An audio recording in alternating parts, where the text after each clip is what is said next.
Assalamualaikum warahmatullahi wabarakatuh. Perkenalkan, nama saya Vera Takin Nugraha dari kelas APE. Di sini saya akan menjelaskan masalah sosial dalam masyarakat. Pengertian masalah sosial. Masalah sosial menurut Surjana Sukanto adalah ketidaksesuaian antara unsur-unsur kebudayaan atau masyarakat yang membahayakan kehidupan kelompok sosial. Masalah sosial muncul akibat terjadinya perbedaan yang mencolok antara nilai masyarakat dan realita yang ada. Masalah sosial dalam masyarakat ditetapkan oleh lembaga yang memiliki kewenangan khusus, seperti tokoh masyarakat, pemerintah, organisasi sosial, dan musyawarah. Masalah sosial dapat dikategorikan menjadi 4 faktor. Yang pertama itu faktor ekonomi, yang kedua faktor budaya, yang ketiga faktor biologis, yang keempat faktor psikologis.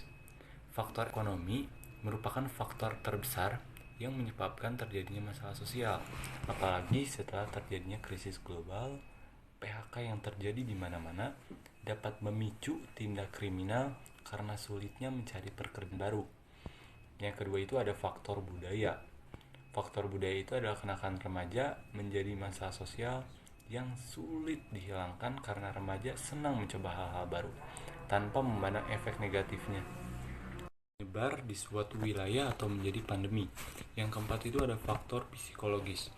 Faktor psikologis adalah aliran-aliran sesat yang banyak terjadi di Indonesia dan meresahkan masyarakat. Sekalipun pelakunya telah ditangkap dan dibubarkan, banyak saja tetap bermunculan aliran sesat di masyarakat hingga saat ini. Lalu berikutnya di sini ada masalah sosial dalam pembangunan. Yang pertama itu adalah masalah kemiskinan. Kemiskinan itu dibagi menjadi 3 macam. Yang pertama, kemiskinan absolut.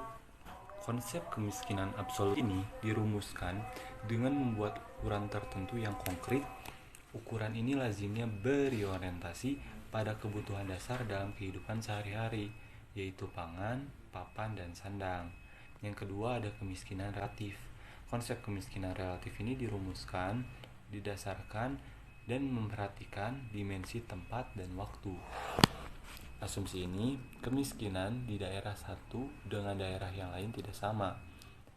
Demikian juga antara waktu dahulu dan sekarang berbeda. Yang ketiga itu ada kemiskinan subjektif.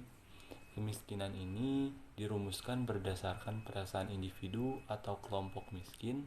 Kita menilai individu dan sosial. Pembangunan yang kedua itu ada kenakalan remaja. Kenakalan remaja itu yang pertama contohnya tawuran antar pelajar, yang kedua penyimpangan seksual, yang ketiga alkoholisme, yang keempat penyalahgunaan obat terlarang atau narkotika, yang kelima kebut-kebutan di jalan raya, yang keenam pencurian, penipuan, dan bentuk tindakan kriminalitas lainnya. Kenakalan remaja pada umumnya diawali dari munculnya gejala-gejala berikut. Yang pertama, sikap apatis terhadap kewajiban normatif yang melekat pada dirinya. Yang kedua, cenderung untuk bersikap untuk suka mengganggu teman lain. Yang ketiga, sikap kecewa yang berlebihan karena tidak mau terpenuhi keinginannya tertentu. Yang keempat, kurang fokus atau perhatian terhadap agenda kegiatan tertentu. Sosial dalam pembangunan yang ketiga ada masalah lingkungan hidup. Masalah lingkungan hidup menjadi perhatian yang sangat serius karena persoalan lingkungan yang menyangkut adalah jaminan kualitas kelangsungan kehidupan generasi pada masa yang akan datang. Kegagalan dalam menangani persoalan lingkungan yang membawa dampak negatif pada semua sektor kehidupan, baik dalam level lokal, nasional, maupun dunia. Misalnya terjadi bencana banjir, pemanasan global, tanah longsor, dan sebagainya. Meningkatnya penyebaran lingkungan secara langsung atau tidak langsung mendorong munculnya beragam problem kehidupan pada berbagai aspek. Misalnya, yang pertama tingkat kualitas kesehatan masyarakat semakin terancam. Yang kedua, kualitas kesuburan tanah dan ekosistem lingkungan fisik terancam. Yang ketiga, kualitas air sebagai sumber kebutuhan semakin tercemar. Yang keempat, sekian materi yang bisa saya sampaikan. Video ini dibuat untuk memenuhi nilai ujian akhir semester mata kuliah pengantar sosiologi. Wassalamualaikum warahmatullahi wabarakatuh.